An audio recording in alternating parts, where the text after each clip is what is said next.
Tear shell মারছে, আমাদেরকে grenade মারছে। আমরা কি করছি? আমরা কি করছি বলেন আমাদেরকে। আপনারা মিডিয়া ছিলেন, কি করছি আমরা বলেন আমাদেরকে, বলেন। গতকাল চলমান কোটা সংস্কার আন্দোলনে পুলিশ ও বহিরাগতদের গুলিতে ৬ জন শিক্ষার্থী নিহত হওয়ার ঘটনায় আজ বিকেল ৪টায় ঢাকা বিশ্ববিদ্যালয়ের ভিসি চত্বরের সামনে গায়েবানা জানাজা আদায় করে কোটা আন্দোলনকারী সহ সাধারণ শিক্ষার্থীরা।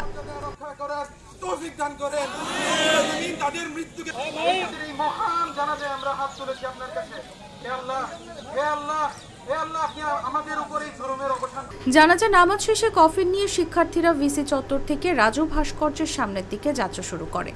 পরে রাজু ভাস্কর্যের সামনে থাকা পুলিশের সাজোয়া যান থেকে শিক্ষার্থী ও সংবাদকর্মীদের উপর পুলিশ টিয়ারশেল নিক্ষেপ করে।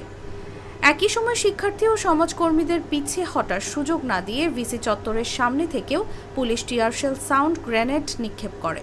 এতে প্রায় 10 জন সংবাদকর্মী সহ শিক্ষার্থী আহত হয়।